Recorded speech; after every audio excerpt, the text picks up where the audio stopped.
Well, hello, loves. It's been a while since I've done a solo episode. So here we are. I was very excited. I always say that, don't I? But it's very true. I was super excited to record this solo episode because I've not done one for so long. And I just want to chat with you, lovely ladies and some men, about this week's episode, obviously, which is why we're here. Now, before we dive in, I do want to say the title of this podcast, which is, I'm sure you know, Why CBT is BS. It's a little bit of a misleading title because CBT is helpful, but it's missing so much for full, holistic eating disorder recovery, in my opinion. So only using CBT alone for eating disorder recovery, in my opinion, again, will not get you fully recovered for life because it primarily focuses on the behaviours and the thoughts, which is a very key part. And our thoughts do create our feelings do create our actions or non-actions, and our actions and non-actions therefore create our reality. So it is key, and I'm going to go into it with this episode with a few notes that I've written down here to make sure it's all concise and straight to the point. But there's so much, in my opinion, that is missing from true recovery from CBT alone. That's why I've chosen this title, and it's an attractive title. So you listen, so you get the help that you perhaps need or want to learn about, so you can help others in this as well. So let's dive in. And actually, before we do, I'm just looking in the, I was going to say the mirror in the camera, and I forgot to put my eyeliner on today. Never mind. Just a random Victoria tangent there. I forgot to put my eyeliner on today. So, if those of you that don't know what CBT stands for, it stands for cognitive behavioural therapy. And what it is, it's a structured, time-limited form of psychotherapy. It's very key in healing all sorts of disorders like anxiety, OCD, eating disorders, etc. And it helps people identify and change unhelpful thought patterns and behaviours. It's one of the most widely used and researched types of therapy. And it's a very structured way.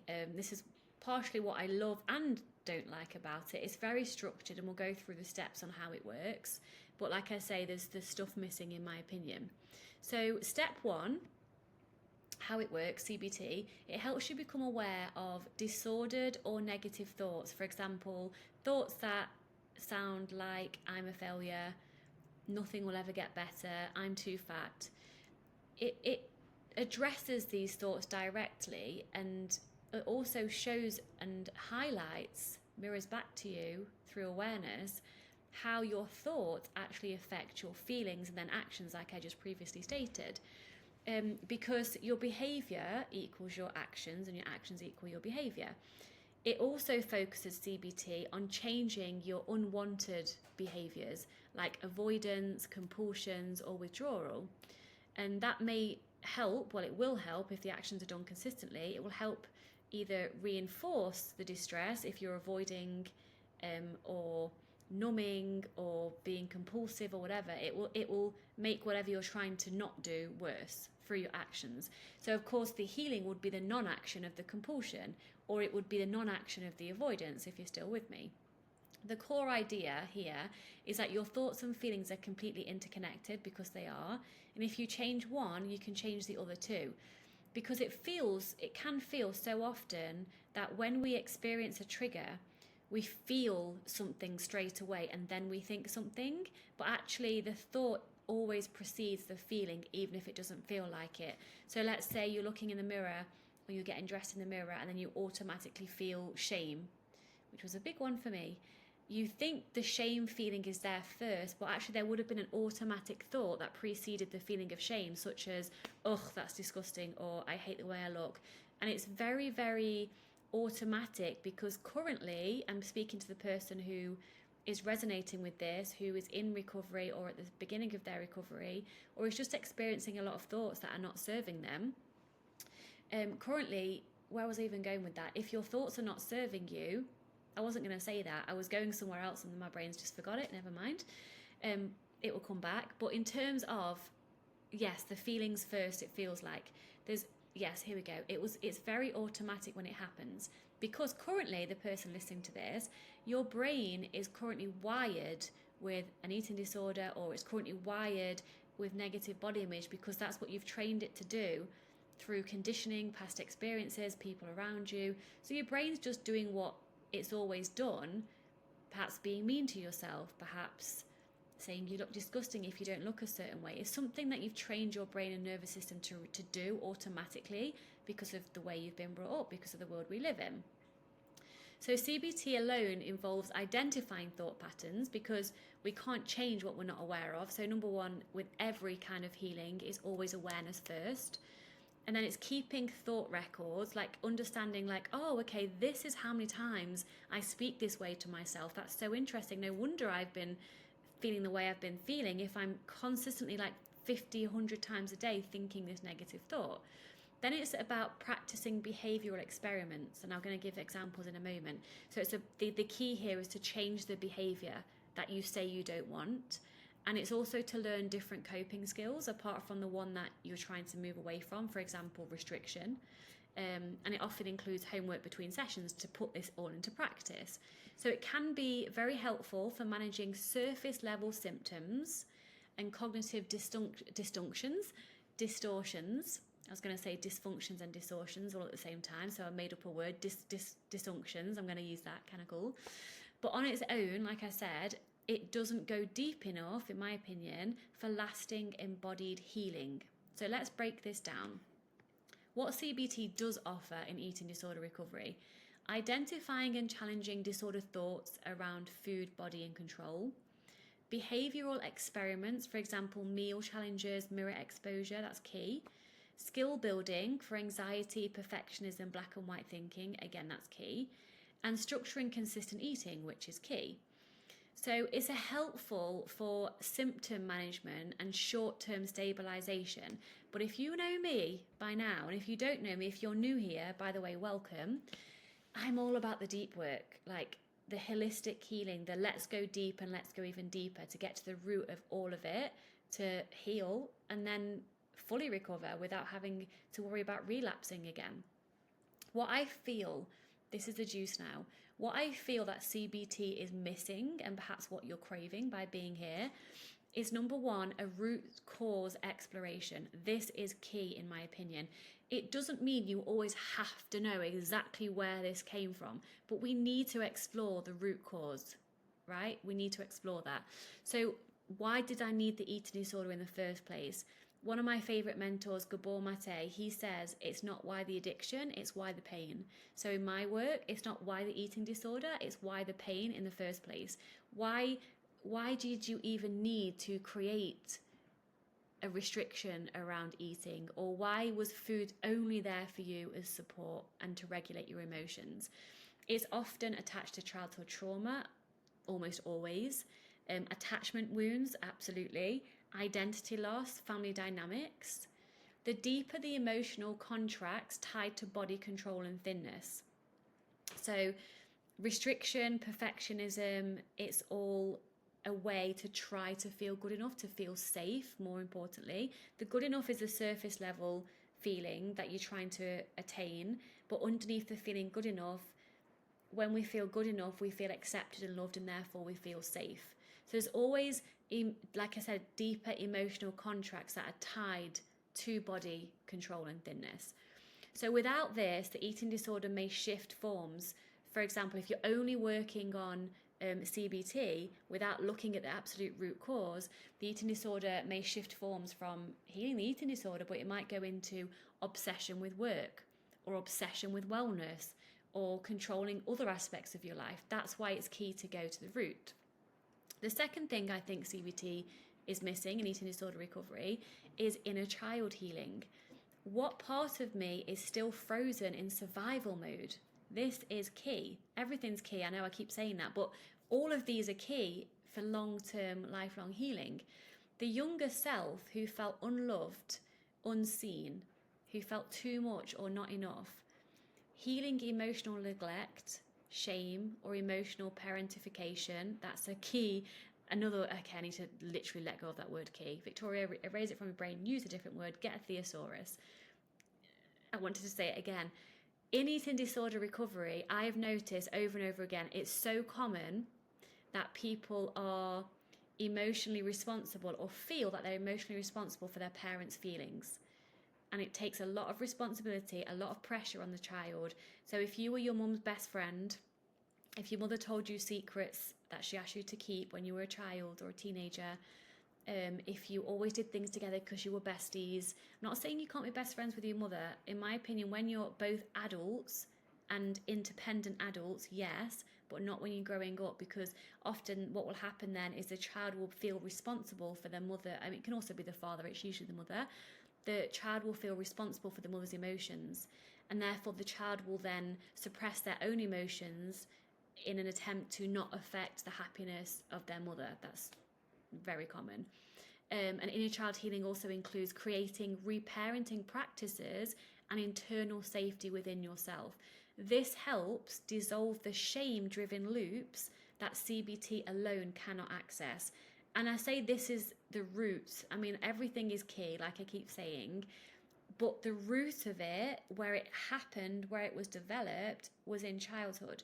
So we need to go back, not necessarily always talking about your childhood, but we need to connect the dots and, most importantly, reparent ourselves to heal that shame, because the shame drives the loops of the eating disorder, and to understand why the eating disorder was the best thing that you could have done in order to cope when you were a child. And children have two choices. Unconsciously, they have a choice. Usually, not all the time. There are many adults out there who grew up with having all their needs met, or most of their needs met. No one can be perfect, and we class them as being securely attached. So those of us that are not securely attached, they have to make a choice between two options as children. This is unconscious. So they have a choice between, number one, being their full authentic selves as a child, which often leads to them being rejected, unaccepted, being told they're too much or not good enough. And then what happens if they continue to be their true authentic self? Then they lose that acceptance from the parent. They lose the love and connection. There's the key word, connection. There's a word key again, lol. They lose the connection, and therefore they lose the safety. Because as a child, if you lost connection from your parent, who is literally keeping you alive because you're dependent on them, especially from a young age, then you are literally risking death. So number one, they can choose to be their authentic selves even at the face of being rejected. They never choose that. They always choose option two.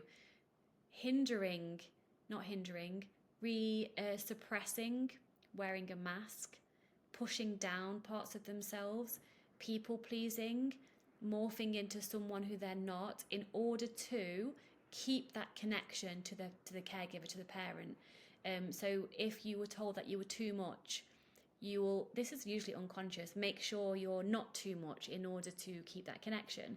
If you're told that you're not enough, you might over people please and over give to try and show the caregiver that you are good enough, that you're enough, in order to keep the connection. So when a child has to choose unconsciously between being their true authentic selves or having the connection, but then dishonoring who they are and being someone who they're not, they will always choose the second option. And then as we go through into teenage years and adolescence and adulthood, we lose that sense of our true selves, because we've not been being our true self for so long, because we needed to be a false version of ourselves in order to have that acceptance, that unconditional love, and therefore the connection, and therefore the safety from the parents or the caregiver. Are you with me? So this is why it's key. So part of true healing is coming back to your true self, getting to know who you are again at your core, and just being your authentic, unapologetic you. And that's challenging, but it's very simple. When you get all the fears out the way of all the reasons why you can't be your true self, because all the reasons that come up, they're the reasons that you've been conditioned to believe have been true about you, like you're too much, or you're too boring, or you're too weird, or you're too loud.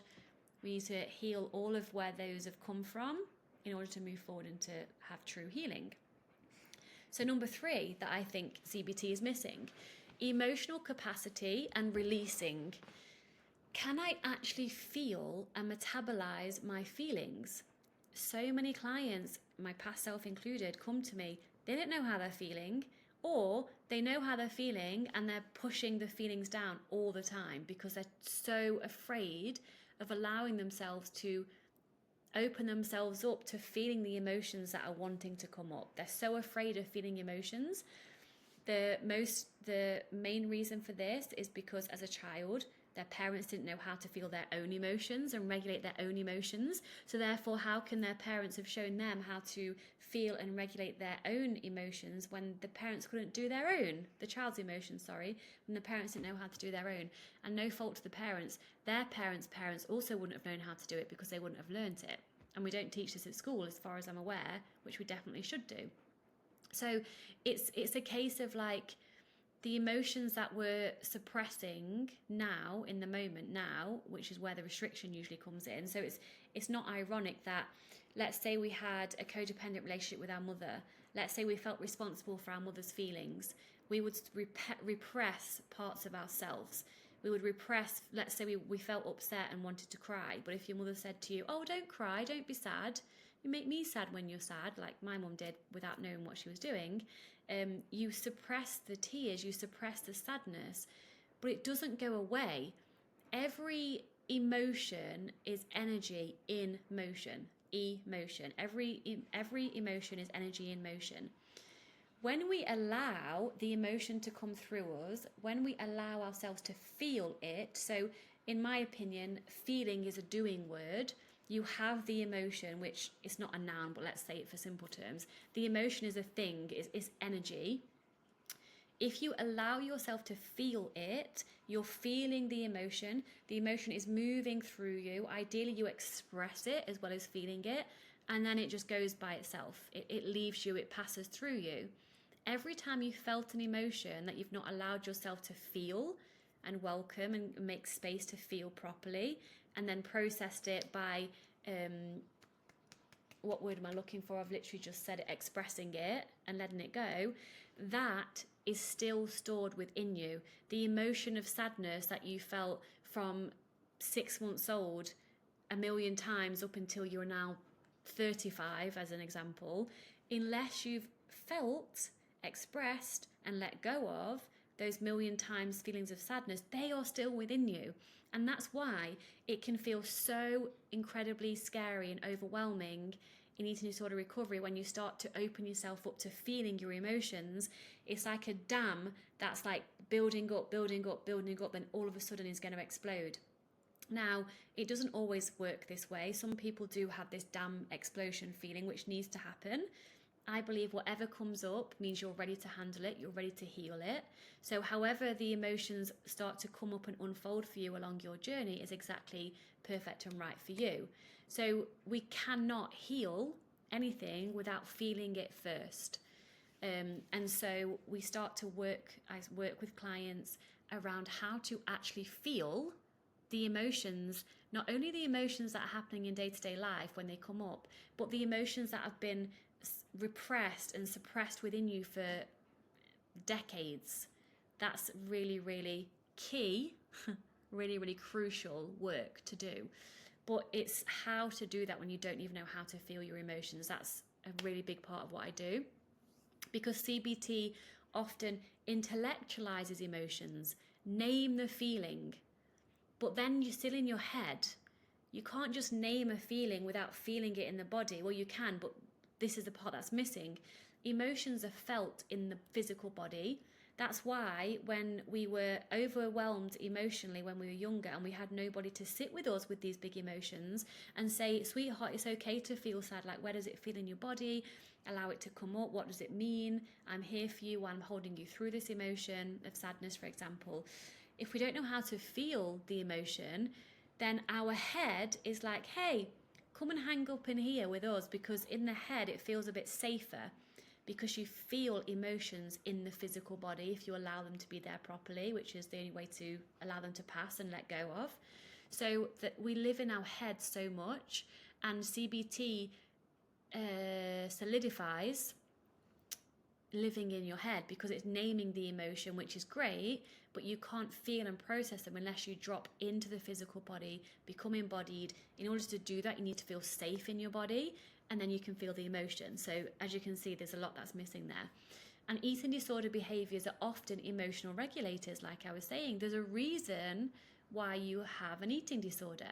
It was a very smart coping mechanism for what you needed support in coping with. Now it's not serving you anymore. So now we need to find ways to build capacity to feel your emotions, especially grief, rage, joy, desire, even what we call positive emotions.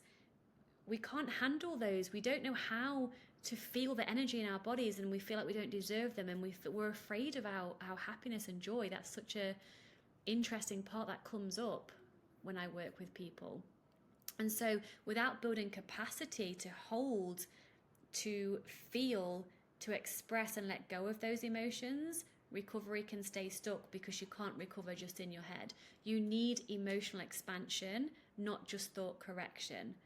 And so I found throughout my recovery, behind my feeling of anger, so I had a weird relationship with anger. Let me just take a drink.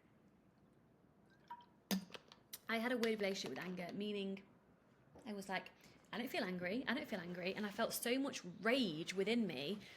When I allowed myself to admit that I felt quite angry, it was actually rage, but underneath the rage was absolute heartbreak and grief. That was what was really truly there. So your emotions can stack on top of one another to try and protect you, and part of working with me is dismantling bit by bit, step by step, with so much love and compassion, and tough love sometimes, most of the time as well. We unpack it all and heal at the absolute root. Number 4 that I think CBT is missing: somatic and nervous system work. Is my body a safe place to live in? Like I was saying before, we cannot feel our emotions and become embodied unless we feel safe to drop into our bodies. CBT rarely addresses disassociation, the fight, flight or freeze states, or I've written a word that I can't pronounce, interoceptive awareness, right? Recovery requires learning to feel your body, listen to it, and then regulate with it. So as I've been saying, it's like dropping from your head into your body, getting out of the fight, flight or freeze state, which is nervous system regulation work, and disassociation big time.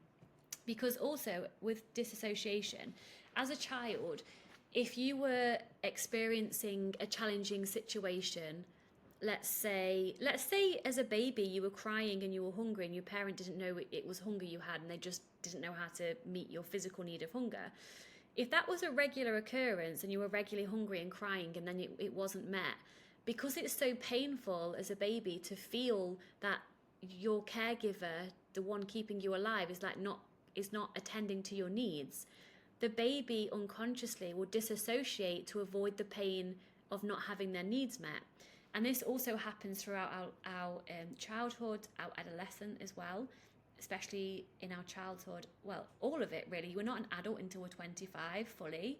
So any experiences that you've had before 25 have been really, have had a huge impact on you, perhaps a bigger impact than you've realised. Because I thought that, I was like, yeah, well, when I was in an abusive relationship and, raped and hit and really severely abused, I was 19, so I didn't consider myself a child, but I was an adolescent, so your brain's still very, very delicate. It's not fully developed until it's 25. There was all stuff that happened before that, which is why I chose to be in a relationship that was awful. I had no self-worth, which is why I allowed that to happen. But anyway, that's a different story. Where was I going with this? Yeah, the disassociation. So what happens is, unconsciously, your nervous system will disassociate to protect you, because it's too painful to be with the pain of the experience, especially if you can't change it, right? So it disassociates. But because it was done unconsciously, you therefore can't say a day later, oh, okay, that experience is over now, therefore I will consciously choose to come back into my body. It doesn't work like that. So we often live a life until we do this work of constant disassociation, and that we need to connect back with ourselves, but we need to feel safe in order to do that. So this is the core of real embodiment and trauma resolution, because also trauma and those emotions that I was talking about that haven't been felt and experienced and expressed and let go of, they're stored in the physical body of your cells. So they can also show up in physical diseases or physical chronic pain, like lower back pain. Hip pain is a very common one, around shame and needing to be a control freak and not feeling safe. It's around the sacral chakra, so lower back, around your hips. It can look like shoulder and neck pain. Chronic pain can show up through all these emotions that have been suppressed and they're still in your body. So that's why somatic work, like moving the energy through your body, the ones that are stored that perhaps you're not able to access, is a big part of my work as well. I'm just going to pause it here because I don't know if my husband needs me with my child. One sec. All right, loves, I am back. You know I don't edit these things, so my hair's back, my baby's on my boob, so I'll speak a little bit quieter and we will continue. Yeah, the reason, just FYI, as to why I paused it and then I'm now resuming, is because we're parenting in, well, everyone parents in a way that feels good to them, right? And we're parenting in a way that feels good for us. And that includes me being with Koa, our daughter's name, Koa. It means little warrior, and it's also a Hawaiian tree. So she's also got Mother Earth energy in there and fire energy with her being a little warrior. And also she is a Sagittarius. So yeah, we parent where I'm with her like all of the time because I'm breastfeeding, and she also comfort nurses on the breast. She sleeps in our bed. A lot of people have a lot of things to say about it, that she should be in her own room and I should be doing this and I should be doing that, etc., etc. But you know what? We're just doing what feels right, and here we go. That's why I paused it and I'm resuming with my baby with me. So, where was I? Let me just get my bullet points back again. Okay. Whoops. You okay? Yeah. So I think I just ended on, the things that I think are missing in CBT. So let me just go and recap them. So what CBT often misses and what you're craving. Number 1, root cause exploration and understanding. Number 2, inner child healing. Number 3, emotional capacity and releasing. Number 4, somatic and nervous system work. So a more integrative approach will look like parts work. So you might have heard me talk about IFS before, which is internal family systems. That can be a very powerful aspect of healing, and inner child healing. They're both intertwined, because the internal family systems is about parts of ourselves. It sounds a bit weird, like we've got all these multiple personalities, and we kind of do. But when we're, like, for example, the eating disorder part of you, there's a reason the eating disorder was created, like we've talked about, but there will be a part of you that won't want to let go of the eating disorder. So during sessions, we bring that part up, we speak to that part, we ask that part what it's trying to protect you from, because underneath everything, there is only love. So even the way you speak to yourself currently, that might be very mean, and very abusive. If we work with the part section of the part of you that's speaking to you like this, we get to the root of why it's speaking to you like this. What's it trying to protect you from? What's it afraid of? And that can be very, very healing, because underneath everything is love. But we need to understand what part is playing, what role it's playing within you. And you'll have many different parts. You'll have like the rebellious teenage part of you, the child part of you, the baby part of you, the younger adult version. There's all sorts of things, and whatever comes up is perfect. So we do that kind of work, internal family systems, which of course CBT is missing. So this is why a holistic approach is better. Inner child healing, internal family systems, somatic therapy, so polyvagal work, which is like resetting the vagus nerve, which directly takes you out of fight, flight or freeze, moving the energy through the body. That can look like, somatic work, which is like doing certain body movements that helps to release the stored trauma in the physical selves. Certain types of yoga done with breath work can be really helpful, and breath work alone as well. attachment-based therapy or reparenting framework. I do both because we all have an attachment style. The episode I posted last week where I was interviewed by Tegan, can't remember how you pronounce the name. I talked about a little bit about attachment styles there, but we tend to have the standard ones are securely attached. If you're securely attached, you will most likely not have an eating disorder. In fact, you won't have an eating disorder. Then you've got ambivalent attachment or avoidant attachment, which is what I've worked away from to heal. You've got disorganized attachment, and you've got avoidant attachment. And so we work with your attachment style, like where it come from, what it means, how it served you, how it doesn't serve you, and how to reparent yourself into a secure attachment style. And that obviously involves reparenting yourself, which is a key part of our work together. Spirituality. Now, you don't have to be spiritual to work with me, but most people are.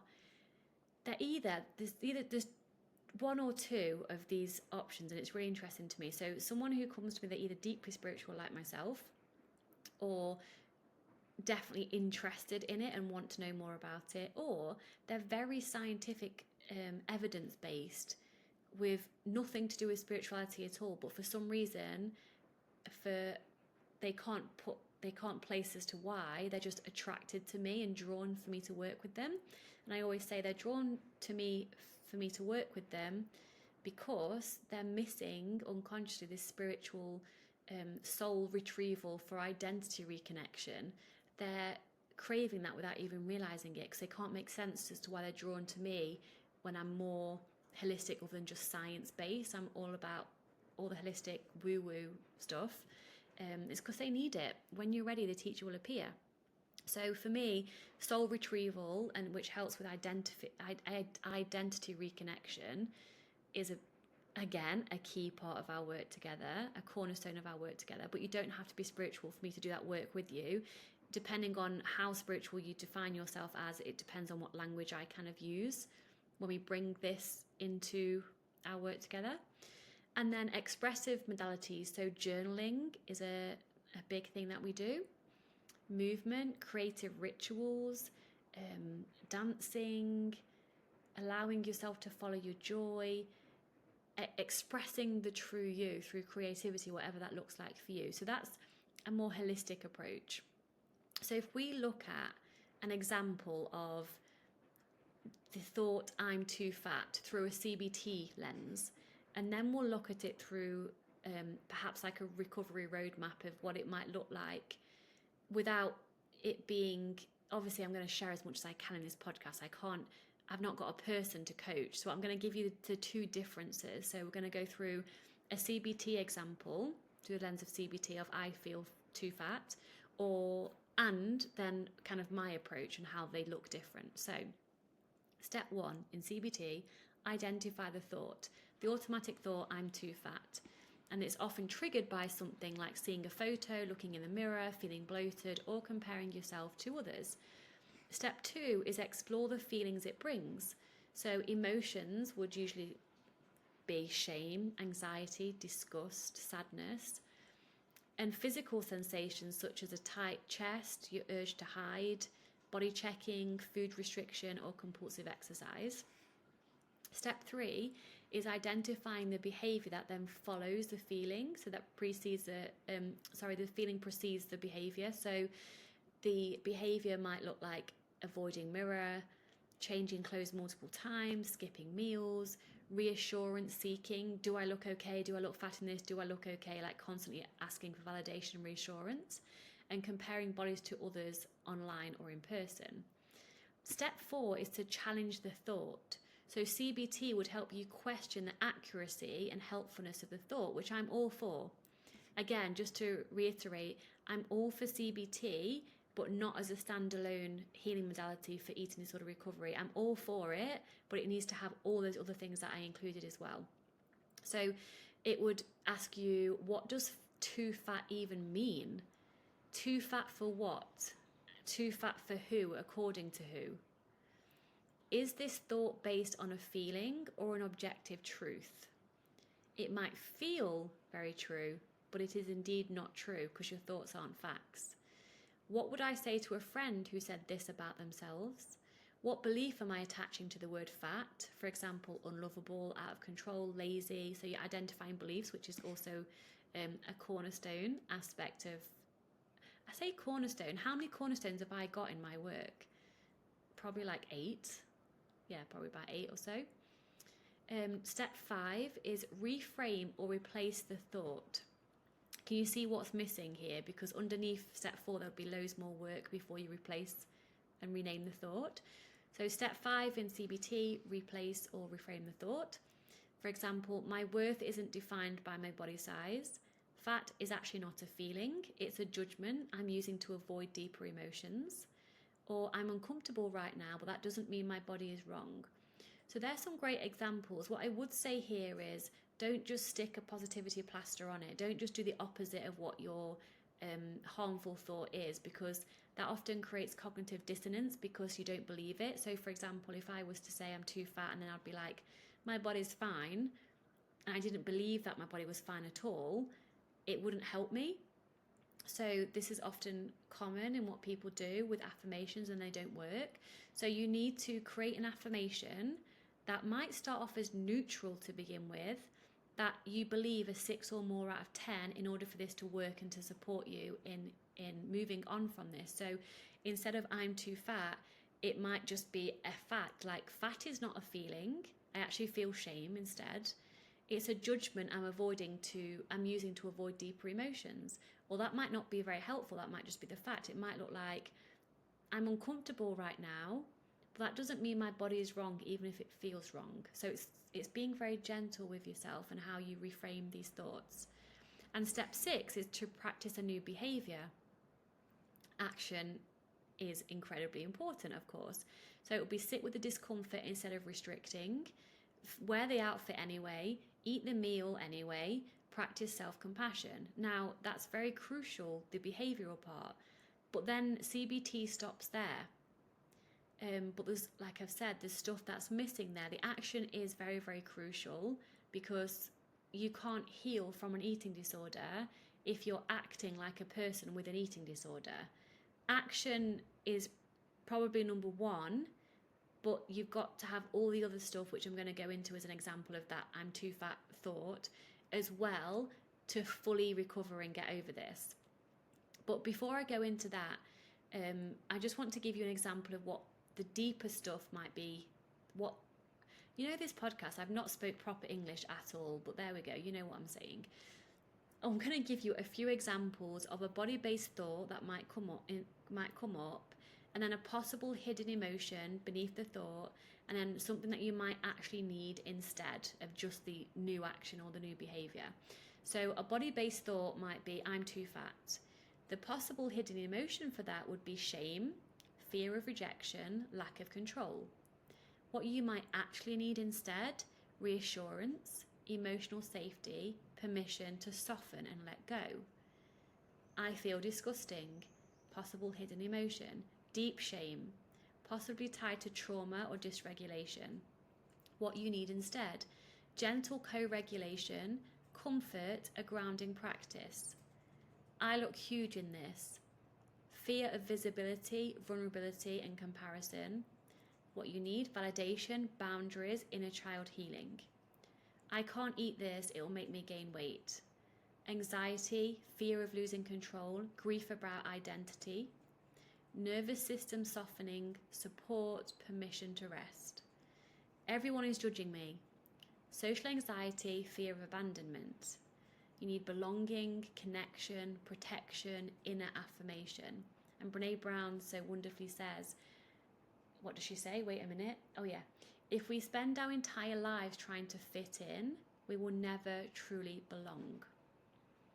Let me give you 2 more. I need to fix my body. Desire to regain power, grief, loss of identity. What you need instead, empowerment from within, grief expression and rituals. And I feel heavy. You will probably most likely be feeling instead emotional heaviness, stuckness, depression. What you need instead, expression, movement, emotional processing, and spaciousness. So the part that I'm most interested in is what you might need instead. Whereas CBT will just look at the emotion and then replace it with a behaviour. The behaviour is important, but we need to be doing the deeper nervous system regulation, somatic work, inner child healing, family systems, all the things that I've spoken about. So let me give you, as to end this podcast, let me give you an example of a recovery map in the moment for the thought, I feel fat. And also when we're saying things like I feel fat or I feel rejected, well, number one, fat isn't a feeling, it's a descriptor. And when we say things like I feel rejected or I feel abandoned, that's actually not a feeling either, because a true feeling is only to do with yourself, whereas I feel rejected, that has to do with someone else's action or behaviour. So just because you feel rejected doesn't mean that person's rejected you. So whenever we say I feel something that has to do with another person's behaviour, that's not a feeling, that's a belief, or that's a thought. So you can't feel rejected. You can feel fear, you can feel pain, you can feel anxiety, you can feel sadness because you think the other person's rejecting you, but you can't feel rejected because that has to do with another person's behaviour, and that's not a true feeling. So anyway, recovery map for I feel fat. So this is an example, as much as I can give you an example, because like I said, I haven't got a client with me, we've not gone through their history. Like, this is kind of like not a false example, but it's this, I wanted to give you something to compare to the CBT example, so you can see, even though I've explained it previously in this podcast, you can see that it's a holistic way and it goes deeper than just reframing the thoughts and the behaviour. So number one, we start with CBT to start with. So recognize and reframe the thought. Automatic thought, I feel fat.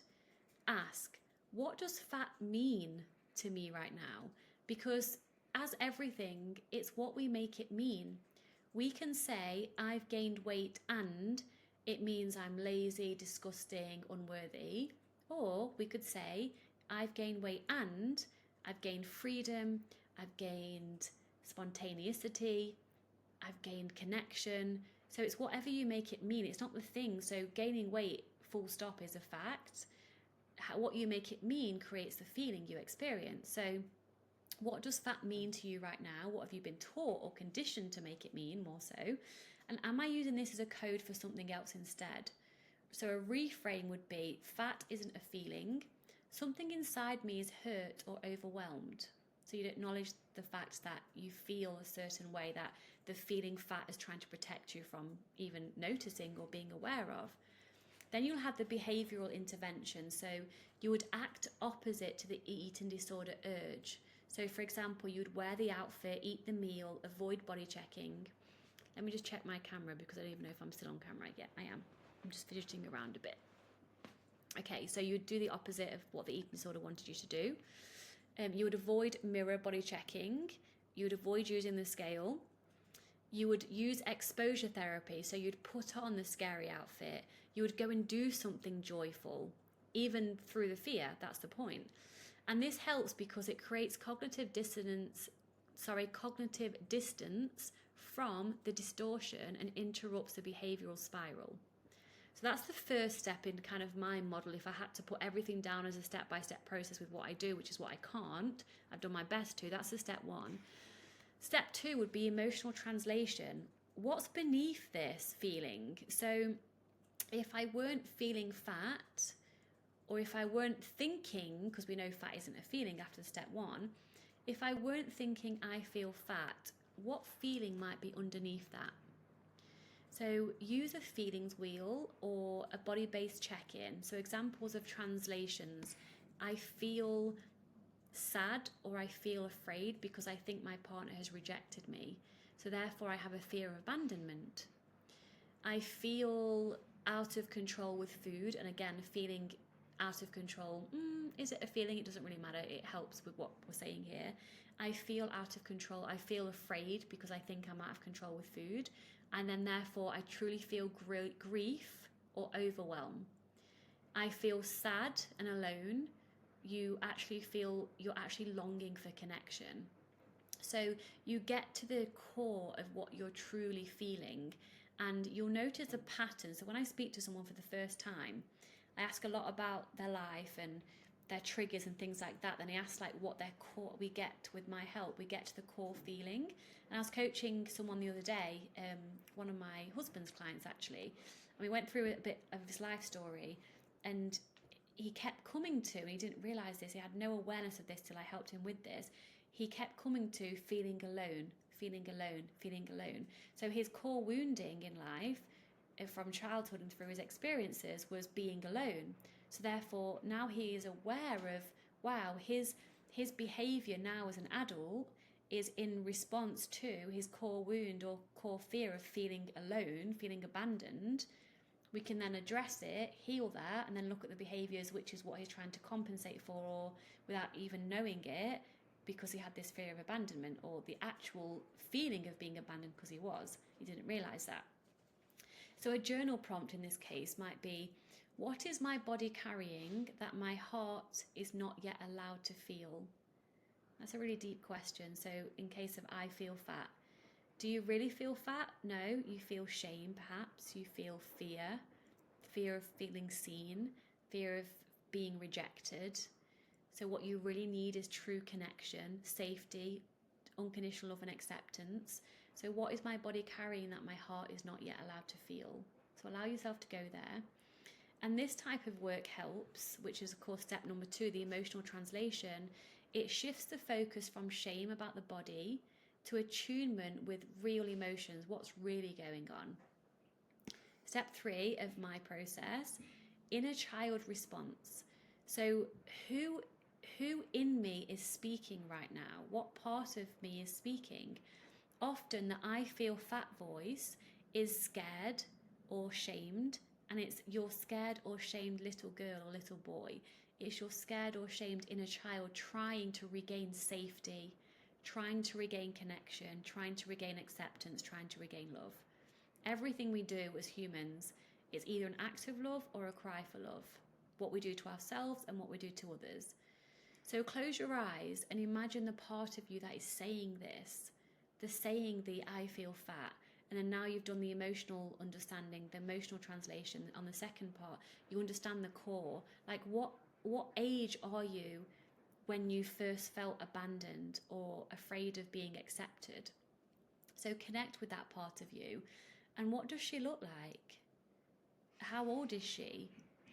What expression does she have on her face? How is her body language? What is being shown to you? And then you can ask what she is really needing. Reassurance, love, to just be unconditionally accepted as her. And then you need to offer her something. So you could write a letter to her. You could wrap yourself in a blanket and say, you don't need to shrink to be safe anymore. I've got you. You're allowed to take up space. This is more personalized work. I need to guide you through this work. But this shifts the tone from judgment to compassion, and it regulates from the inside. You're learning how to reparent yourself. You're learning how to meet your needs when you didn't get them met as a child. So step 4 is somatic and nervous system regulation. So the body says, I feel fat. The nervous system says, I'm overwhelmed, or I'm in panic mode, or I'm in fear, or I'm anxious. So this can help in the moment when you notice that, right, I don't feel fat, I just think I do. I actually feel shame or overwhelm or panic. So you can look around your space and name 5 things. I'm going to do it just because it's fun. I can see Lego. I can see a light, that's putting it on me. I can see my husband over there because he's here in case Koa needs him. I can see a rowing machine because I'm in the gym. And I can see my husband's trainers on the floor. That brings you slap bang into the present moment. You can place a hand on your chest, on your heart, on your belly. And you can breathe.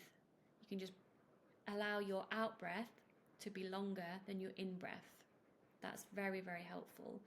You can shake it out, so you can stand and shake out your arms and your legs and your jaw to discharge the stuck emotion. That can be helpful. Somatic dancing can be helpful to move the energy out of your body. You can do, like I said, an intuitive dance, a stretch with no mirrors, with no rules. There's some somatic programs, the workout which has a great nervous system healing somatic program you can go through that releases a stored trauma in your body, but you need to be moving this energy through your body.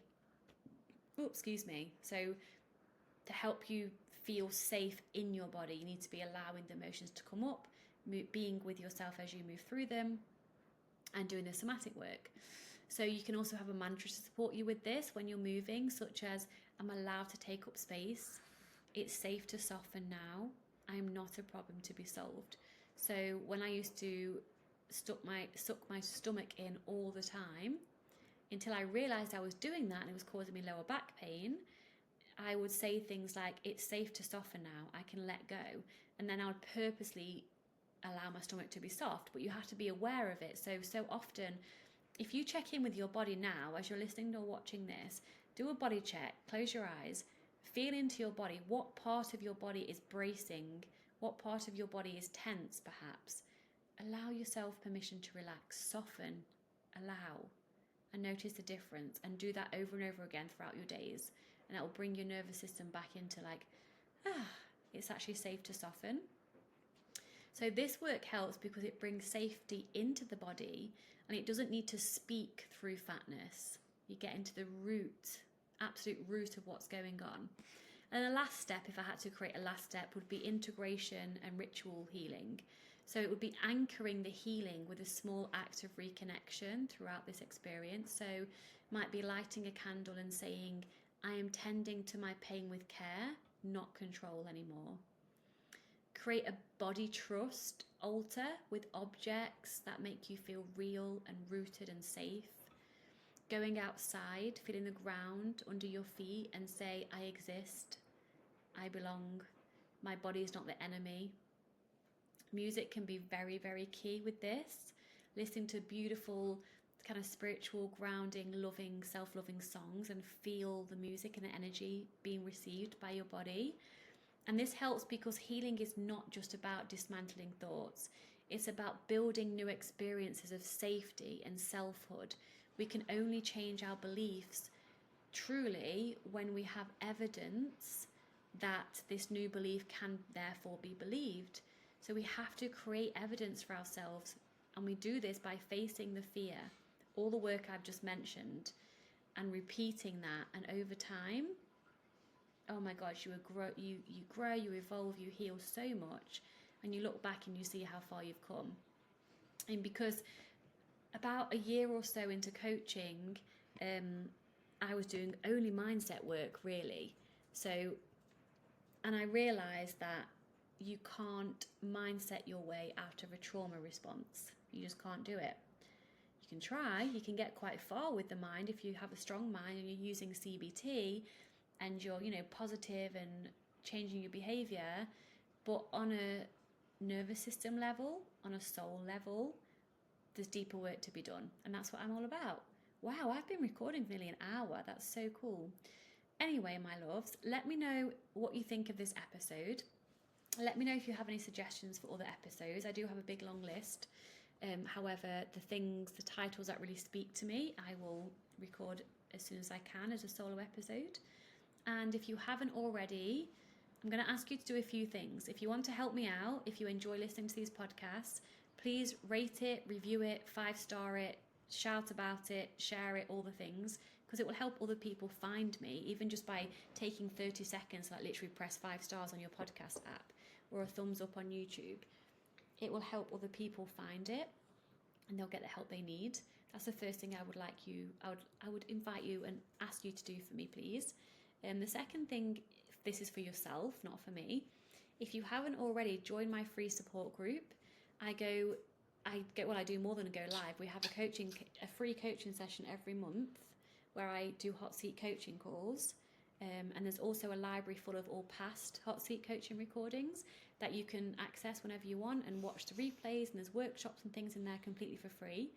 And it's a daily space for sharing and getting support from other people who get it as well. There's a few men in there as well, but it's a very safe space for women and men. And then if you want deeper healing and my support, then you can join my group coaching, the Body Love Binge group coaching, where we have two, I want to say I go live. I do, but we have coaching calls. We have 2 live group coaching calls every month. And then also once a month, I answer everyone's questions. I answer you directly through video. So you're getting support in between the sessions. There's daily support in there. It's a very, very intimate, supportive group in there with some awesome women in there. There's the 22-week Body Love Binge program to go through. There's also the 6-week Body Love Bite program. And there's another program called Extra Resources program that will take you a year to go through all the content in there and the things that I suggest you go through.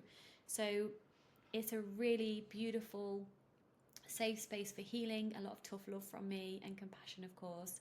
And that is €140 a month pay as you go, or you can join for an entire year for 1,111. It's worth so much more, but I wanted to make it as accessible as possible. And apart from that, I do have now a short wait list for my one-to-one coaching. If you are interested in being coached for me one-to-one, if you want to be on the wait list, or if you want to inquire, then if you go to my website, coaching obviously, and then you can apply. There's a form that you can fill in online. You can submit that to me, and then I will be in touch. All right, loves, let me know if you've enjoyed this. Share it. Sharing is caring. Love you all very much. I'll be here next week with, I think, an episode with Julia next week. We'll see. That's coming up soon anyway. So any questions, email them to me and Julia, and I'll see you next time. And much love. Bye-bye.